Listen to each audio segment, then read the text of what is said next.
Slavery has been called America's original sin. While we're all Americans now, back then Africans were brought here to work against their will. After emancipation, that's when the roots of so many African American families got fuzzy and jumbled up and lost, except for this story you're about to hear. The one case anyone knows where a family's roots can be traced from right now, present-day America, all the way back. It's thanks, really, to a little girl who paid a terrible price, and tonight Ron Allen tells us Priscilla's story. 2.5 centuries ago, thousands of miles across the Atlantic, a young girl was kidnapped and held captive in Sierra Leone, West Africa. On an island so remote, so forgotten, few people ever travel there. It is literally a ghost town. The impact emotionally on people who see it is just extraordinary. Our guide is historian Joe Opala. Oh, I see this. 1796. He spent much of his life trying to learn what happened to that little girl, and so many prisoners just like her. Negotiations for the purchase of slaves would have begun right here. He took us to a place called Bunce Island and the ruins of one of the most notorious slave trading fortresses the world has ever known. This is the doorway into the slave quarters. Into both slave quarters, men on this side, women and children on this side. So we're going into the men's yard here. In the place where we're standing here, it could hold between 200 and 300 men, and that the men were chained together in circles of 10 people each to prevent them from climbing over the walls. They would go through this door first. Tens of thousands of slaves were shipped from Bunce Island directly to South Carolina and Georgia, including that little girl, on a ship called the Hare. Her name in the slave trader's log was Priscilla. She was 10 years old. We know who sold Priscilla. We know who bought her. We know how much was paid for her. Opala had an astonishing trail to follow, tracing Priscilla's voyage to Charleston and what's left of an old rice plantation called Cumming Tea. Edward Ball, writer and teacher, is a descendant of the family that owned this plantation and some 20 others. He discovered an extraordinary record. June 30th, 1756. One that very few African Americans have. I bought 4 boys and 2 girls. A paper trail to their past. Ball's family kept probably the most extensive slave owners' property records still in existence. 10,000 pages. These Negroes, underwritten, had blankets. Details about the births, deaths, marriages of some 4,000 men, women, and children the Balls owned.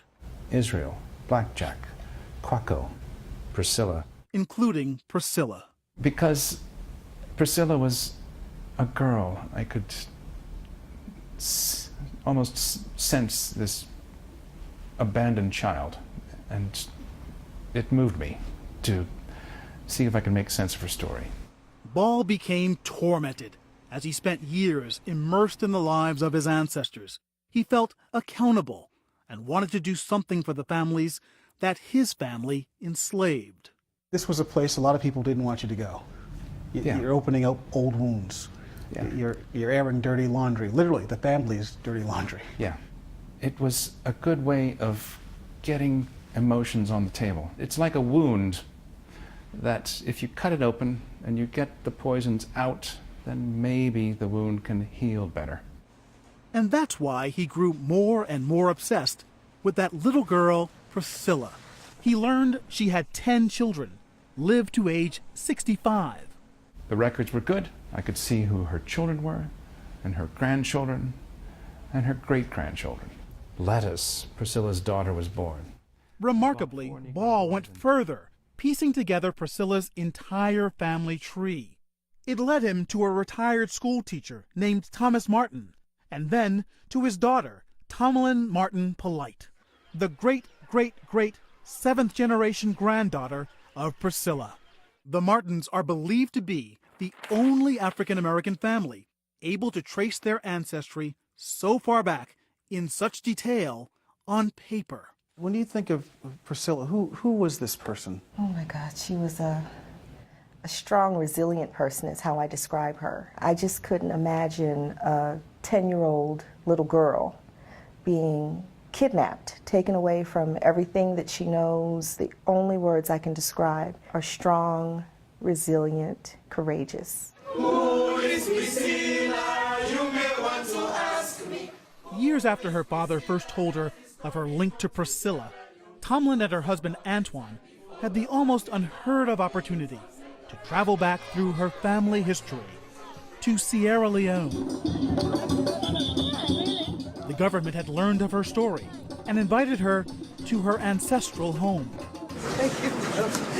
And Joe Opala, the historian who has spent years exploring the history of the slave trade from Bunce Island, was there to meet her. Open the gates for Priscilla's coming home. I wish that my father, who started this, could have been here with me. But I am proud to represent him and represent my family and represent Priscilla. But I don't think I can say any more right now. Thank you. That was mind-blowing to be referred to as a little girl who really did exist, you know, who is my ancestor, and to know that the people of Sierra Leone were seeing her spirit. It was sincere, it was real. I just to believe that, you know, Priscilla was here. I'm actually here where she was. And of course, she just had to see for herself that powerful and disturbing place, Bunce Island. Thank you. Opala took her to the exact spot where his research suggests Priscilla would have been held. This is the women's and children's area. We cannot rule out that Priscilla was imprisoned in this room. If it's true, then they most likely would have taken her first out the door we just came in. I felt a mix of emotions. I felt, you know, sadness. I felt loneliness, you know, that you know, gosh, she might have been here by herself. I felt anger, you know, that this happened. Edward Ball believes as many as 100,000 African Americans are descendants of slaves his ancestors owned, just like Tomlin and her family. What did you feel like you were giving them? I wanted to give something back, some token, some acknowledgement of what they'd been through.